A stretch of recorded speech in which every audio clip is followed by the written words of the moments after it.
Today, we're going to really put it all together and conclude things about Mecca.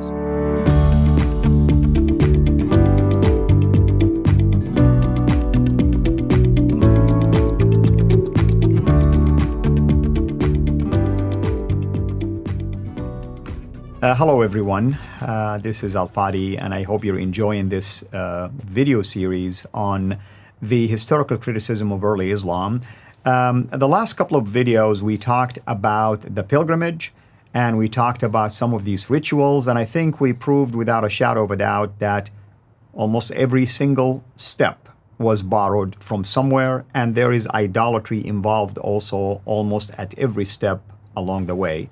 But today we're going to really put it all together and conclude things about Mecca. So that's why we call this the 6 conclusions about Mecca. And with me here is our dear brother, Dr. J. Dr. J, what do you mean by the 6 conclusions concerning Mecca? Well, let's go ahead and what I want to do is unpack what we have looked at, bring it together, make sense of it so that we can move on then to the Qur'an. So let's go ahead and go to our slide again, and you can see there the 6 conclusions. What was the first thing that we looked at? Well, we looked at the whole problem of geography, and we noticed within this also would be the prophets in geography, the whole vegetation, the enormous amount of reference after reference in both the Quran and also the tradition of a place that is in a valley. It's not in a valley that has streams going through it. There are no streams going through Mecca. There are no streams anywhere near Mecca. It has fruit, it has clay, it has loam, it has olive trees. There are no olive trees anywhere that far south. They're all up in the Mediterranean world. And then it refers 23 times to these people from Ud. Well, Ud is Uz in the Bible. Where is Ud? It's way up in Nabatea. It's up near Petra. It talked 24 times about these people from Thamud. That is Nabateans. The Thamudians are the Nabateans as we know it in the Bible. That's all around Jordan, 600 miles further north. And then 7 times it refers to these people from Midian that this prophet has contact with, daily contact with. You can't have daily contact with people that are 600 miles further north.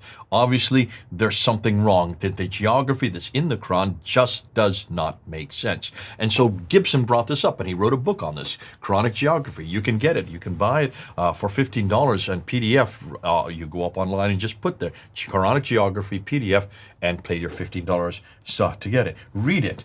We then went into the maps, and this is the material that was brought up by Dr. Patricia Corona, who reads and writes 15 languages, and she did a whole study in Hagarism and then Meccan trade and the rise of Islam in 1987 when it was published, and she looked at these maps, and we showed map after map after map, which tried to cartograph what Ptolemy had said in the 2nd century. They put into map form in the 1400s, 1500s, and 1600s. And we showed that every one of these maps, there was one glaring thing that was missing, and that was Mecca. It was not on any of these maps. Ptolemy knew nothing about Mecca.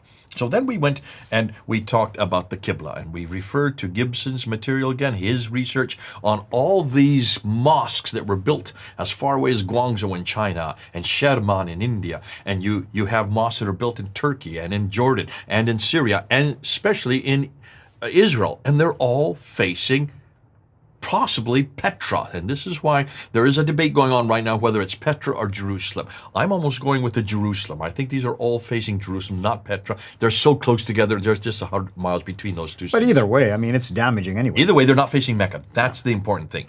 It's enormously damaging because, and David, Dr. David King, who is the world authority, disagreed with Gibson on this, and yet he could not come up with any response. We did a whole series, you and I, just shutting down and debunking David King, the man who had spent his whole life researching this and only went to one mosque to even look at it physically, did all the rest of his research in the libraries, reading 10th, 11th, and 12th medieval scholars who didn't themselves admitted they didn't know why these mosques the Qiblas were all hulta-pulta all over the place. He thought there were thousands of directions. Really, there's only 4 directions. And Gibson is the one that has solidified that, and we thank God for what Gibson has done. So we looked into that. But then we went into Patricia Crone's debunking of Montgomery Watt's trade route theory, the land route.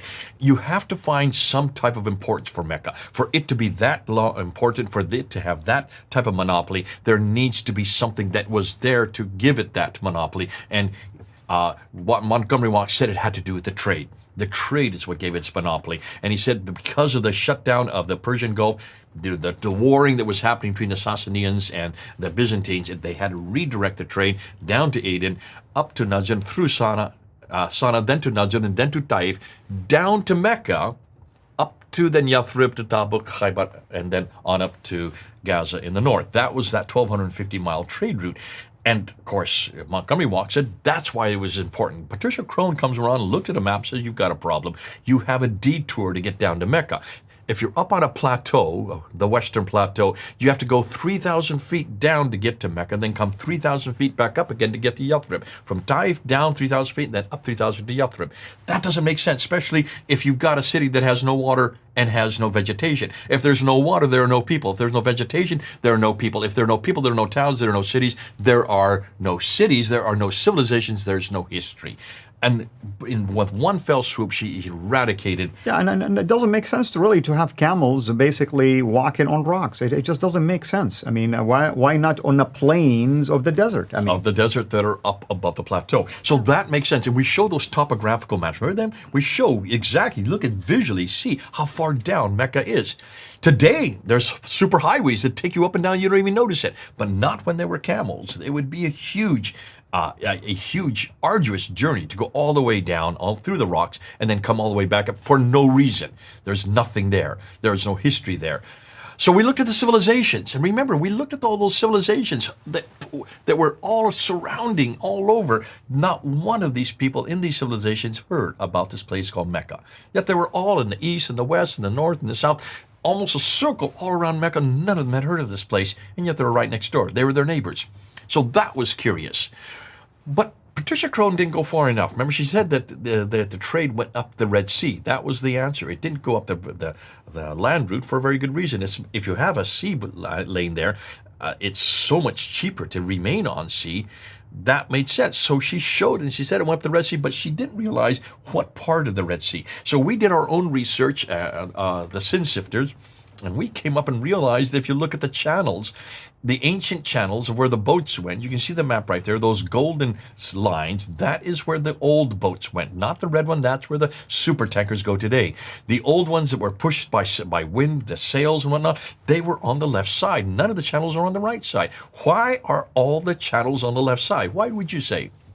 Well, it appears that on the left side there is more habitation, civilization, things that. And why is there more habitation and civilization?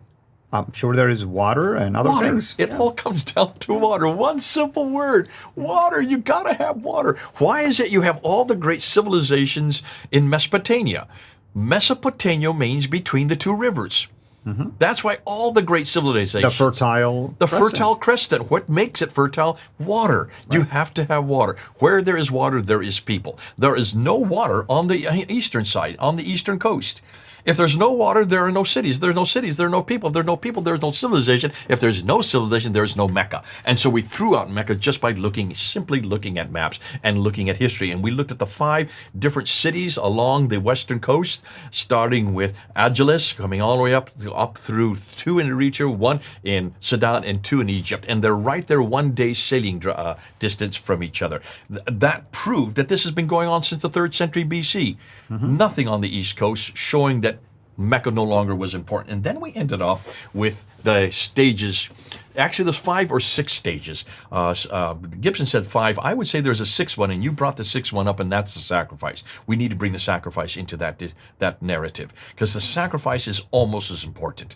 If you want to look and see where the antecedent to the sacrifice is, that's Abraham. You need to go to Judaism again. You need to go to Mount Moriah. You need to go to Jerusalem, because Mount Moriah is in Jerusalem. That's where the Temple Mount is, and that's where Abraham supposedly sacrificed. That's what most people think, that Abraham was going to sacrifice Isaac, not Ishmael. There is a huge talking point on that. But what really got me excited was the black stone, and where you admitted that you used to go that circumambulation 7 times, and you would make a 0 into that black stone so you could kiss it, so you could get your sins absolved. What in the world is that doing at the very center of Islam? Idolatry is endemic to Islam. Yet Islam's whole statement of faith is against idolatry. Everything you hear Muslims say when they're attacking Jesus Christ, and they believe we're idolatrous for creating a man into a god. They believe we've done that. Look and see what they've done with the black stone.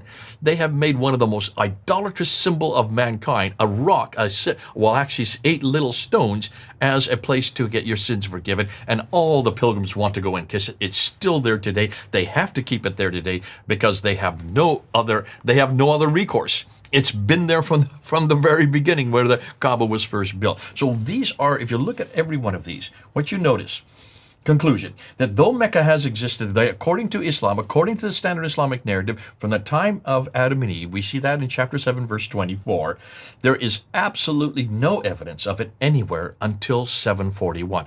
The city itself, there's no reference to it. It's not on any map. Actually, the first reference is 741. The first time it is even shown on a map is not till 900 AD. That's the 10th century. And everything we now find in Mecca, we could previously find in Petra, and even before Petra, Jerusalem. It all traces its lineage back to Jerusalem, proving once again that all they have done is created nothing more than a Disneyland in the desert.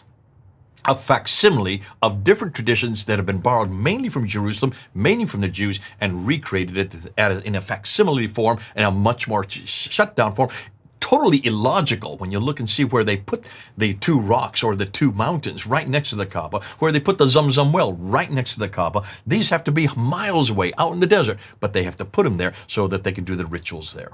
Absolutely. So, I mean, I guess all we can say is that everything we have covered so far showed its origin somewhere else.